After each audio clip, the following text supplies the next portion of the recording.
جب لوگ پلٹ کے آ جاتے ہیں تو 2 فرشتے آتے ہیں، منکر نکیر ان کے نام ہیں، اور وہ اس کو بٹھا دیتے ہیں اور بٹھا کر کے اس سے 3 سوال پوچھتے ہیں۔ پہلا سوال یہ ہوتا ہے من ربک، تیرا رب کون ہے؟ اب کوئی مانے یا نہ مانے، رب تو سب کا اللہ ہی ہے۔ اگر کوئی انکار بھی کرے تو اس کے باوجود اس کا رب کون ہے؟ اس کا رب اللہ ہے۔ تو دنیا کے اوپر کوئی اقرار کرے یا انکار کرے، لیکن نفس الامر میں، حقیقت میں اس کا رب اللہ ہی ہے۔ یہ تو حقیقت ہے، یہ تو طے شدہ ہے۔ لیکن جو عقیدہ دنیا پہ رہا ہوگا وہی عقیدہ اس کے لہجے میں آئے گا۔ اگر اس نے عملاً، رویتاً، قولاً، فعلاً اپنے اللہ کو اپنا رب مانا، رب کہتے ہیں کسی چیز کی تربیت اس کی استعداد ذاتیہ کے مطابق کرنے والا رب کہلاتا ہے۔ تو اللہ تعالیٰ جل شانہ ہم سب کا خالق بھی ہے، مالک بھی ہے، رازق بھی ہے، اور ہماری ضروریات کا وہ کفیل بھی ہے۔ وہ ہمارا رب ہے، اور صرف ہمارا رب ہی نہیں ہے، رب العالمین ہے، پورے جہانوں کا رب ہے، پوری کائنات کا رب ہے۔ خالق بھی سب کا وہی ہے اور رب بھی سب کا وہی ہے۔ جو اسے مانتا ہے اسے بھی رزق دیتا ہے، جو نہیں مانتا تو اس کے لیے بھی رزق کے دروازے بند نہیں کرتا۔ حضرت ابراہیم علیہ السلام کی عادت یہ تھی کہ جب تک کوئی مہمان نہیں آ جاتا تھا اتنی دیر تک کھانا نہیں کھاتے تھے۔ بھوک لگتی تو کوئی مہمان ڈھونڈتے تاکہ اس کے ساتھ بیٹھ کے کھانا کھاؤ۔ کھانا جتنا بھی مرغن اور جتنا بھی جو ہے وہ پرتکلف کیوں نہ ہو، اگر مہمان کے ساتھ کھایا جائے گا تو اس کا قیامت کے دن کوئی حساب نہیں ہوگا۔ تو مہمان کے ساتھ وہ کھانا کھایا کرتے تھے۔ مہمان اللہ کی رحمت ہوتا ہے۔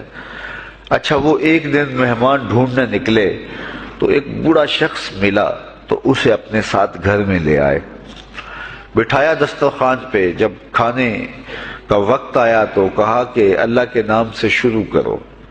اس نے کہا میں تو اللہ کا نام نہیں لوں گا، میں تو بتوں کا پجاری ہوں، بتوں کو پوجنے والا ہوں۔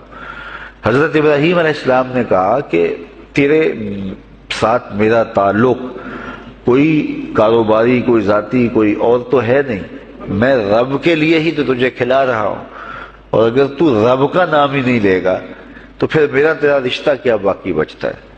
اس نے کہا میں چند لقموں کے لیے اپنے بتوں سے بے وفائی نہیں کر سکتا۔ وہ غالب نے کہا تھا نا کہ وفاداری بشرط استواری اصل ایمان ہے، مرے بت خانے میں تو کعبے میں گاڑو برہمن کو۔ اس نے اپنے انداز میں ایک بات کی تھی کہ وفاداری بڑی چیز ہوتی ہے، تو اس نے بتوں سے وفاداری کا بھرم رکھا۔ اس نے کہا کہ میں چند لقموں کے لیے جو ہے وہ تیرے رب کا نام لوں اور اپنے معبودان کا نام چھوڑ دوں، یہ نہیں ہو سکتا۔ آج تو لوگ چائے کی پیالی پہ دین بیچ رہے ہیں، کیا آج ممبر و محراب فروخت نہیں ہو رہے؟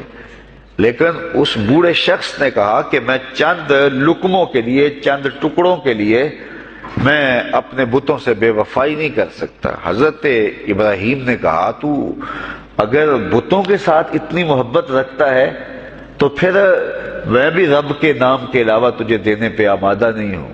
وہ دسترخوان سے اٹھ کے چلا گیا۔ وہ چلا گیا تو جبریل امین حاضر خدمت ہوئے، رب کا سلام دیا۔ اے ابراہیم، رب سلام دیتا ہے اور فرماتا ہے تو نے آج میرا ایک بندہ ناراض کر دیا۔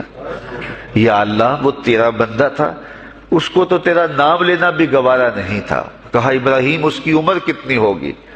یا اللہ 80 سال کے قریب ہوگی۔ کہا اتنا عرصہ ہو گیا میں اس کو رزق دے رہا ہوں، تو ایک دن نہیں کھلا سکا؟ اب ابراہیم علیہ السلام اس کو ڈھونڈنے نکلے ہیں۔ وہ کسی پہاڑ پہ چڑھ رہا تھا، دور سے آواز دیو میاں آ جاؤ، کھانا ٹھنڈا ہو رہا ہے۔ اس نے کہا تم تو بڑے سخت تھے، لہجے میں، رویے میں تبدیلی کیسے آ گئی؟ کہا کہ اسی رب کا پیغام آیا ہے کہ مجھے اتنا عرصہ ہوا اسے کھلاتے ہوئے، وہ مجھے نہیں بھی مانتا تھا، پھر بھی میں اس کی ضروریات کو پورا کرتا رہا ہوں، اور تم ایک دن نہیں دے سکے؟ تو آؤ کھانا ٹھنڈا ہو رہا ہے۔ کہا تیرے رب کا نام نہیں لوں گا۔ کہا نہ لینا. کہا اتنی تبدیلی؟ کہا اسی رب کا سندیس آیا ہے، اسی رب کا پیغام آیا ہے. کہا پھر کھانا بعد میں کھاؤں گا، پہلے اپنے رب کا مجھے غلام بنا لے. تو کوئی مانے اس کو بھی دیتا ہے، کوئی نہ مانے اس کو بھی دیتا ہے، بلکہ دنیا کے اوپر کافروں کو زیادہ دیتا ہے. ایک روایت میں آتا ہے کہ اگر اہل ایمان کی دلجوئی کا لحاظ نہ ہو تو کافروں کے گھروں کی سیڑھیاں سونے اور چاندی کی ہوں، لیکن یہ کہیں گے ہمیں تو مار ہی دیا ہے. اور اقبال نے کہا تھا نا کہ کافر کو دیے حور و قصور اور مومن کے لیے فقط وعدہ حور. تو اس لیے ان کی دلجوئی ہے، ورنہ کافروں کو اتنا دور، چونکہ ان کا حصہ آخرت میں نہیں ہے، ان کا حصہ صرف دنیا ہے. دنیا پہ عیش کریں، دنیا پہ عیش و عشرت کی زندگی گزارے، دنیا ہی دنیا، آخرت میں ان کا کوئی حصہ نہیں. اور مومن کا آخرت میں حصہ ہے. اور دنیا کے اوپر جو تکلیفیں آتی ہیں ان تکلیفوں کا بدلہ اس کو قیامت کے دن دیا جائے گا. بلکہ صحیح حدیث میں آتا ہے کہ جب اہل بلا کو ان پر آنے والی مصیبتوں کا صلہ دیا جائے گا تو لوگ آرزو کریں گے کاش ہمارے بدن کو لوہے کی کینچیوں سے کاٹ دیا ہوتا اور دنیا کے اوپر ہمیں بھی تکلیفیں، اذیتیں، آلام و مصائب آئے ہوتے. تو مومن جب اللہ کی طرف سے آنے والی کسی تکلیف کو خندہ پیشانی کے ساتھ قبول کرتا ہے اور اس پہ راضی رہتا ہے اور صبر کا دامن ہاتھ سے نہیں چھوڑتا، واویلا نہیں بچاتا، جزا فضا نہیں کرتا، تو اللہ تعالیٰ نے اس کے لیے اجر رکھا ہے. بلکہ رسول کریم نے ارشاد فرمایا مومن کے پاؤں میں جو کانٹا چبھے تو اللہ اس کا بھی مومن کو قیامت کے دن اجر عطا فرمائے. تو مومن کی زندگی جو ہے وہ بڑی خوبصورت زندگی ہے. تو دنیا کے اوپر جو اسے مانتا ہے اللہ اسے بھی عطا کرتا ہے، جو اس کا انکار کرتا ہے اللہ اسے بھی عطا کرتا ہے. اس لیے کہ اس کی شان ہے کہ وہ رب ہے اور وہ سب کا لحاظ کرتا ہے اور سب کی ضروریات کو پورا کرتا ہے. پھر ہر شخص کی ضروریات الگ الگ ہیں. میری ضرورت الگ ہے، آپ کی کوئی اور ضرورت ہوگی، اور سب کی ضرورت کا اس نے لحاظ رکھا ہوا ہے. پھر بہائم کی، چوپایوں کی، حشرات الارض کی، پرندوں کی مختلف ضروریات ہیں. اڑنے والوں پرندوں کی ضروریات الگ ہے، پانی کے جانوروں کی ضروریات الگ ہیں، اس طرح حشرات الارض کی ضروریات الگ ہیں اور درندوں کی ضروریات الگ ہیں. یہاں تو ہم ایک آدھ کلو گوشت ہو تو گھر کے سارے افراد اس سے گزارا کر لیتے ہیں، لیکن شیر کو اور چیتے کو جو ہے وہ منوں کے حساب سے روزانہ چاہیے. رب ان کو روزانہ فراہم کرتا ہے. یہ پنساری کے پاس جائیں، اگر آپ کو ڈاکٹر یا حکیم لکھ دے کہ یہ آپ کو خالص سچے موتی چاہیے، اس کی کوئی چیز آپ کو بنا کے دیں گے تو آپ ہزاروں لاکھوں روپے خرچ کرتے ہیں، پھر بھی بعض کا اعتماد نہیں ہوتا کہ یہ بالکل 1 نمبر ہے یا 2 نمبر. تو رتی ماشی اور تولوں کے اندر آپ ان کو خریدتے ہیں اور وہ بھی آپ کو گمان ہوتا ہے کہ پتہ نہیں خالص ہیں یا ناخالص. لیکن دنیا کے اوپر لاکھوں کروڑوں پرندے پائے جاتے ہیں، جانور پائے جاتے ہیں، ہنس، اور وہ کھاتا ہی سچے موتی ہے. صبح کو بھی، شام کو بھی، دوپہر کو بھی اللہ سب کو پیٹ بھر کے کھانے کے لیے عطا فرماتا ہے. تو جس کی جو ضرورت ہے وہ رب ہے، اس ضرورت کو پورا کرتا ہے. تو ہم اگر اللہ تعالیٰ کو رب مان لیں حقیقی معنوں کے اندر تو ہماری زندگی کی پریشانیاں، ہماری زندگی کے دکھ مٹ جاتے ہیں. مصیبتیں اس وقت آتی ہیں اور اس وقت پریشانی لگی رہتی ہے، دھڑکا لگا رہتا ہے کہ جب انسان جو ہے وہ سمجھتا ہے کہ میں ہی جو ہے وہ کچھ کرنے والا ہوں. وَمَا مِن دَابَّةٍ فِي الْأَرْضِ إِلَّا عَلَى اللَّهِ رِزْقُهَا، زمین پر چلنے والی، ریگنے والی کوئی چیز نہیں جس کا رزق اللہ کے ذمہ کرم پہ نہ ہو. تو جب انسان اس عقیدے کو اپنی روح میں، اپنے باطن میں اتار لیتا ہے تو پھر اس کی زندگی سوکھی ہو جاتی ہے کہ وہ میرا خالق بھی ہے اور وہ میرا رب بھی ہے. اور یہ یقین انسان کی زندگی کے اندر اعتماد، روشنیاں اور توکل بھر دیتا ہے. بلکہ ایک حدیث میں آیا کہ جس طرح توکل کرنے کا حق ہے اگر وہ تم ادا کرو تو اللہ تمہیں ایسے رزق عطا فرمائے جس طرح پرندوں کو عطا فرماتا ہے. وہ جب صبح نکلتے ہیں تو ان کے پیٹ خالی ہوتے ہیں اور انہیں پتہ نہیں ہوتا کہ کہاں سے رزق مل رہا ہے. اور جب وہ شام کو آتے ہیں تو ان کا پیٹ بھرا ہوا ہوتا ہے. بند توکل پنچھی اڑ دے خرچ نہ پلے زیرا ہو. سلطان بہو فرماتے ہیں کہ انہیں کوئی نہیں پتا ہوتا کہ فلاں جگہ پہ جانا ہے، لیکن کبھی ایسا نہیں ہوا کہ وہ بھوک سے مر گئے ہوں اور انہیں کچھ ملا نہ ہو، تو وہ خالی پیٹ کبھی نہیں آتے. وہ اللہ تعالیٰ ان کو رزق نصیب فرماتا ہے، وہ سب کا رب ہے. تو اگر ہم اپنے رویے سے، اپنے عمل سے، اپنے عقیدے سے واقعی اللہ کو رب مانتے ہیں، تو پھر قبر میں جب سوال ہوگا من ربوں کا، تیرا رب کون ہے، تو پھر کبھی بھی جواب دیتے جھجک محسوس نہیں ہوگی. بندہ عرض کرے گا رب اللہ، میرا رب اللہ ہے اور میں اسی کو اپنا رب مانتا ہوں. میری ضروریات کی کفالت بھی اسی کے ذمہ کرم پہ، اور میرا تیقن، میرا یقین کہ وہ میرا رب ہے. یہ پہلا سوال ہوگا. دوسرا سوال قبر میں ہوگا، اور وہ یہ ہوگا کہ ما دینوں کا، تیرا دین کون سا ہے. مختلف ادیان دنیا کے اوپر موجود ہیں، لیکن اسلام کے بعد اب کسی اور دین کو قبول نہیں کیا جائے گا. ارشاد فرمایا کہ اللہ تعالیٰ اسلام کے علاوہ کسی اور دین کو قبول نہیں کرے گا.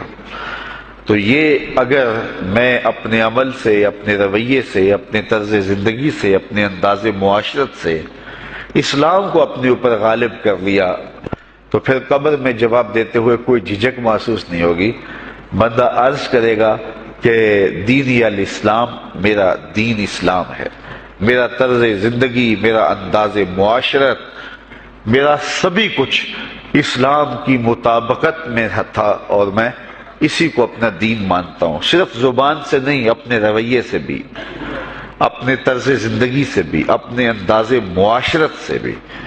تو یہ جو ہم اسلام کے دائرے میں داخل ہوتے ہیں اور ہم اپنے دین کو اسلام قرار دیتے ہیں، تو دین انسان کی زندگی کے تمام شعبوں پر حاوی ہوتا ہے، اور اس کا طرز زندگی، اس کا انداز معاشرت اس کی مطابقت میں ہونا چاہیے.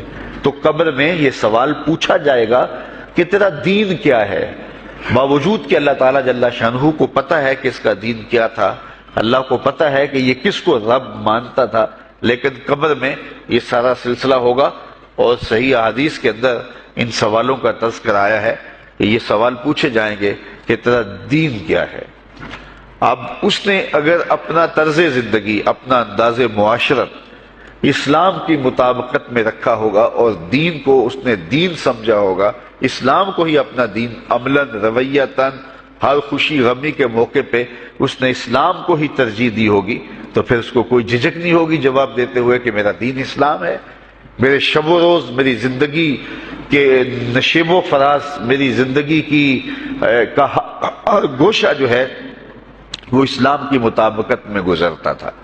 تو پھر وہ سیدھا سیدھا جواب دے گا دین یا الاسلام. اس لیے ہمیں اس سوال کی تیاری بھی کرنی چاہیے کہ ہماری نجی زندگی ہو یا ہماری اجتماعی زندگی ہو، ہماری گھریلو زندگی ہو یا ہماری معاشرتی زندگی ہو، ہماری ذاتی زندگی ہو یا ہماری سیاسی زندگی ہو، ہماری جس طرح کی بھی زندگی کے جو بھی شعبہ جات ہیں، سب میں ہم دین کو غالب کریں.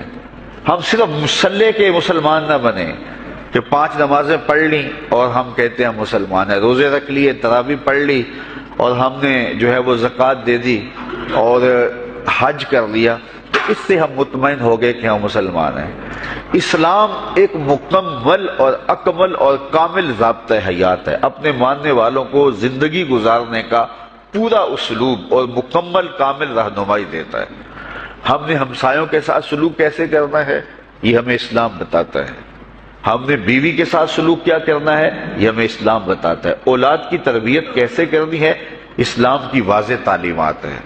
ہم نے سفر کرنا ہے تو انداز سفر کیا ہونا چاہیے، اسلام نے ہمیں بتایا. کاروبار کرنا ہے تو ہم جو ہے وہ کیا کاروبار کو مارکیٹ سے سیکھیں گے یا اللہ اس کے رسول سے سیکھیں گے، تو ہمیں اللہ اس کے رسول نے واضح 2 ٹوک اور سیدھے سیدھے احکام دیے ہیں کہ تم جب کاروبار کرو تو تم جو ہے وہ اس انداز کے ساتھ کاروبار کرو، کم نہیں تولنا، کم نہیں ناپنا، جھوٹی قسم نہیں کھانی، سود نہیں لینا. تو یہ ساری چیزیں، ملاوٹ نہیں کرنا، ایک ایک چیز جو ہے وہ اسلام نے ہمیں فراہم کی ہوئی ہے. تو پورا دین جو ہے جب ہم اختیار کریں گے، ہمارے رویے، ہمارا طرز زندگی، ہمارا انداز معاشرت جب دین اسلام کے مطابق ہوگا تو قبر میں اس سوال کا جواب دینا ہمارے لیے کوئی مشکل نہیں ہوگا۔ اور اگر ہمارا طرز زندگی کچھ اور طرح کا ہوگا تو کیا صرف یہ کہہ دے کہ ہم مسلمان ہیں؟ یہ تو پھر ایک کافر بھی کہہ سکتا ہے کہ میرا دین اسلام ہے، ایک منافق بھی کہہ سکتا ہے کہ میرا دین اسلام ہے، لیکن ایسا نہیں ہوگا۔ جو ہماری کیفیت قلب ہوگی قبر میں اس کا جواب اس کی مطابقت میں آئے گا۔ وہاں یہ دنیا کے معاملے یا دنیا کی یادداشتیں نہیں ہوگی، وہاں کیفیت قلب کے مطابق جواب دیا جائے گا۔ یہ کافر جواب نہیں دے سکے گا کہ میرا رب اللہ ہے، کیونکہ وہ عمل سے، رویے سے اس کو اپنا رب نہیں مانتا ہے، تو حقیقتاً تو اس کا رب اللہ ہے، لیکن وہ یہ جواب نہیں دے پائے گا۔ اسی طرح جو شخص اپنے طرز زندگی کے اندر اسلام کو داخل نہیں کر چکا ہے اور اسلام کو اس نے اپنا ہادی رہنما نہیں بنایا ہے، تو وہ قبر میں اس سوال کا جواب کیسے دے سکے گا کہ میرا دین اسلام ہے، چونکہ اس کا رویہ، اس کا طرز زندگی اور اس کا انداز معاشرت ایسا نہیں رہا ہوگا۔ اس لیے ہمیں اپنی زندگی کے شب و روز کو اسلامی تعلیمات کے سانچے میں مکمل اور کامل طور پہ ڈھالنا ہوگا، تاکہ جب قبر میں سوال ہو تو ہم جواب دے سکیں کہ ہمارا دین اسلام ہے۔ تیسرا سوال جس پہ فیصلہ ہو جائے گا، اور اس کے بعد قبر میں یا جنت کا دروازہ کھول دیا جائے گا یا جہنم کی کھڑکی کھول دی جائے گی، وہ سوال تیسرا کیا ہوگا؟ اور وہ سوال بھی عقیدے کا ہے، بلکہ بخاری شریف کی ایک روایت کے مطابق 3 سوال نہیں ہوں گے، ایک ہی سوال ہوگا، اور وہ یہ تیسرا سوال ہوگا۔ فرشتے پھر پوچھیں گے حضور علیہ الصلوۃ والسلام کے روضہ دور سے اور قبر کے درمیان سے پردے ہٹا دیے جائیں گے، اور رسول کریم صلی اللہ علیہ وسلم سامنے ہوں گے، اور فرشتہ حضور کی طرف اشارہ کر کے کہے گا ما کنت تقول فی ھذا الرجل، ان کے بارے میں زندگی میں کیا کہا کرتا تھا۔ یہاں یہ نہیں ہے کہ تو نے کیا کہا تھا یا اب کیا کہتا ہے۔ جب مضارع کے اوپر کانا یا جو ہے وہ کانا کے مشتقات داخل ہوں تو پھر وہ ماضی استمراری کا جو ہے وہ معنی دیتا ہے۔ تو ما کنت تقول کا معنی یہ ہے کہ تو کیا کہا کرتا تھا، تیرا لہجہ کیا تھا، تیری زبان کیا تھی، ان کے بارے میں تیری رائے کیا تھی، تو کیا بولا کرتا تھا، کیا کہا کرتا تھا۔ تو یہ حضور علیہ الصلوۃ والسلام سامنے ہوں گے اور یہ سوال پوچھا جائے گا۔ اب ابو جہل سے پوچھا جائے گا ما کنت تقول فی ھذا الرجل، تو وہ کہے گا ہے ہاتھ لا ادری، ہائے افسوس میں نہیں جانتا یہ ہیں کون۔ ابو لہب سے پوچھا جائے گا، وہ کہے گا ہے ہاتھ لا ادری، ہائے افسوس میں نہیں جانتا یہ کون ہے۔ اچھا جانتا نہیں تو پتھر کس کو مارتا تھا، جانتا نہیں تو گڑے کس کی راہوں میں کھدواتا تھا، جانتا نہیں تو اوجریاں کس کے اوپر ڈلوایا کرتا تھا۔ آنکھیں پھاڑ پھاڑ کے تو ساری زندگی دیکھتا رہا، لیکن آج ابو جہل قبر میں اترا، حضور کی صورت نورانی سامنے ہے، اور پوچھا گیا کہ یہ کون ہے، یہ نورانی چہرے والے کون ہیں؟ تو ابو جہل کہتا ہائے افسوس میں نہیں جانتا یہ کون ہے۔ اچھا جانتا نہیں تو پھر پتھر کس کو مارتا تھا؟ اللہ اکبر۔ اور 14 صدیاں گزرنے کے بعد ایک مومن لحد میں اترتا ہے اور پردے ہٹا دیے جاتے ہیں، اور منکر نکیر سوال کرتے ہیں عامر چیمہ بتا یہ کون ہے؟ وہ کہتا ہے پیچھے ہٹو، پہلے پائے ناز کو بوسہ تو کر لینے دو، میں تو مر کے پہنچا ہوں یہاں اس دل ربا کے واسطے، یہ تو میرے بخت جاگے کہ وہ میری قبر میں آئے۔ وہ کسی شاعر نے کہا نا کہ آئے وہ میرے مزار پہ گھونگھٹ اتار کے، آئے وہ میرے مزار پہ گھونگھٹ اتار کے، مجھ سے تو نصیب اچھے ہوئے میرے مزار کے، یہ تو بخت سنور گئے کہ وہ میری قبر میں آئے۔ شیخ عبدالحق محدث دہلوی علیہ رحمہ لکھتے ہیں کہ جب سے یہ سنا ہے کہ قبر میں حضور آئیں گے، پتہ نہیں موت کہاں مر گئی ہے، جی چاہتا ہے زندہ ہی قبر میں چلے جائیں۔ تو وہ کہے گا پہلے مجھے پائے ناز کو بوسہ تو کر لینے دو، میں تو زندگی کے بھر میں انتظار ان کا کرتا رہا، اور ان کے بارے میں پوچھ رہے ہو یہ کون ہے؟ ساری زندگی پیر مہر علی شاہ نقشہ بتاتے رہے، مکھ چند بدر شاہ شانی ہے، متھے چمک دی لاٹ نورانی ہے، کالی زلف تے اکھ مستانی ہے، مخمور رکھی ہند مد بھریاں۔ تو وہ فوراً جواب دیتا ہے یہ تو وہی میرے آقا و مولا ہیں جن کے لیے ساری زندگی تڑپتا رہا اور ان کی زیارت کی آرزوئیں اور تمنائیں کرتا رہا۔ اچھا ابو جہل ساری زندگی دیکھتا رہا، تو وہ تو جواب نہیں دے پائے گا، وہ کہتا ہائے افسوس میں نہیں پہچانتا یہ کون ہے، ہاتھ لا ادری، مجھے نہیں پتا۔ اور 14 صدیاں گزرنے کے بعد ایک مومن لحد میں اترتا ہے تو وہ فوراً کہتا ہے یہ تو وہی ہیں جن کے لیے زندگی گزار آیا ہوں۔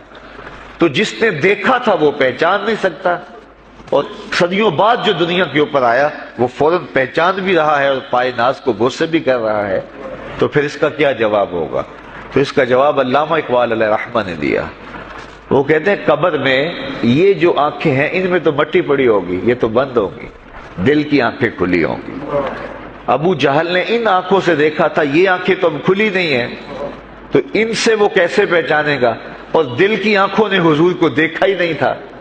اور یہ صدیوں گزرنے کے بعد جو مومن لحد میں اترتا ہے اس کی گو ان آنکھوں نے نہیں دیکھا تھا، لیکن در دل مسلم مقام مصطفیٰ است، مومن کے دل کے ڈیرے کے اندر مومن کے دل میں حضور ہی بستے ہیں، اس لیے اس کی آنکھوں نے، دل کی آنکھوں نے حضور کو دیکھا اور پہچان لیا، اس لیے کہ دل کی آنکھوں نے حضور پہلے بھی دیکھے ہوئے تھے اور دل آرزو میں مچلتا رہا، اس لیے دل کو پہچاننے میں دیر نہیں لگی۔ تو وہاں یہ آنکھ نہیں پہچانے گی، یہ آنکھ پہچانے گی، اس لیے اقبال نے دوسرے مقام پہ کہا دل بینا بھی کر طلب خدا سے کہ آنکھ کا نور دل کا نور نہیں۔ آنکھ کا نور اور ہے، دل کا نور اور ہے۔ تو اگر کوئی شخص دنیا کے اوپر دل کے نور سے بے بہرا رہا، قیامت کے دن یہ آنکھیں اسے فائدہ نہیں دے گی، بلکہ اللہ تعالیٰ نے خود قرآن مجید میں ایک مقام پہ فرمایا من کان فی ہذہ اعمی فہو فی الآخرۃ اعمی واضل سبیلا، جو اس دنیا میں اندھا رہا کل قیامت کے دن بھی نابینا اٹھایا جائے گا۔